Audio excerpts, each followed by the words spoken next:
একেবারে ইমোশনাল হয়ে হলুদের দিন এই ব্রাইড তো লিটারালি কান্নাই করে দিয়েছিল, তাও কিনা মেকআপের পর। আমি যখন হলুদের ভিডিওটা আপলোড করেছিলাম, আপনারা অনেকেই আমার কাছ থেকে জানতে চেয়েছিলেন আমার এই ব্রাইডের ইমোশনাল হয়ে কান্না করার রিজনটা কি। সবকিছুই বলবো আজকের ব্লগে। আসসালামু আলাইকুম everyone, this is Riya from Glamour artistry. আবার চলে এলাম নতুন একটা ব্রাইডালের ব্লগ নিয়ে। আমার এই ব্রাইড কিন্তু হলুদের মেকআপ লুকটা আমাদের ইন হাউস আর্টিস্ট হ্যান্ডের প্যাকেজে ছিল, এবং বিয়ের দিন আপু আমার হ্যান্ডের একটা ব্রাইডাল মেকওভার প্যাকেজ নিয়েছে। আপুর রিকোয়ারমেন্টস ছিল খুবই সফট সিম্পলি এই লুকটা কমপ্লিট করতে হবে। যেহেতু আপুর শাড়ির কালারটা একটু পেস্ট কালারের মধ্যে ছিল, সো আমি যেটা করেছি আপুর আই লুকটা একটু বোল্ড রেখেছি এন্ড লিপসটাকে নুডের মধ্যে রেখেছিলাম। ভিডিওর মাঝখানে বলি, আমাদের কিন্তু এখন 7 ডেজ প্রফেশনাল ব্রাইডাল মেকআপের ক্লাস নেওয়া হচ্ছে, যেখানে A to Z party and bridal makeup শেখানো হয়ে থাকে। এছাড়াও আমাদের কিন্তু ফুল কোর্স করানো হচ্ছে পার্লারের, একেবারে A to Z হাতে ধরে শেখানো হবে, এবং এই ফুল কোর্স কিন্তু 2 মাসের হয়ে থাকে। সো যারা ক্লাস করতে চান আমাদের সাথে পেজে ইনবক্স করে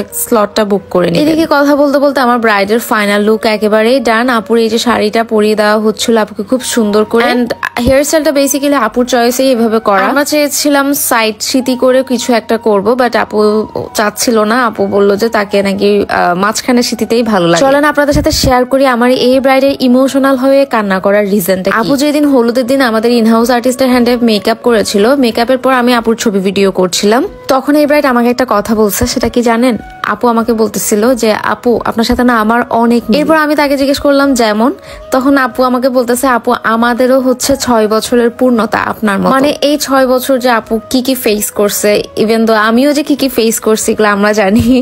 সো ওইটা বলে বলে লিটারালি আপুর চোখ দিয়ে টপ টপ করে পানি চলে আসতেছে। প্রত্যেকের ব্যক্তিগত জীবনে অনেক অনেক ঘটনা থাকে, যেটা আসলে ওপেনলি সবার সাথে শেয়ারও করা যায় না, বলাও যায় না। ওই যে থাকে না যে না পারতেছি বলতে, না পারতেছি সইতে, জিনিসটা হচ্ছে এরকম। তো সেম ভাবে আপুর লাইফও এরকম স্ট্রাগল গেছে, এন্ড আলহামদুলিল্লাহ যে আপু হচ্ছে গিয়ে ফাইনালি তার ভালোবাসার মানুষটাকে পেয়ে গেছে। কেমন লাগছে?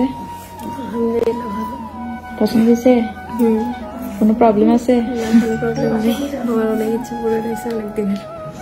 অনেকদিনের ইচ্ছা পূরণ হয়েছে না? Thank you.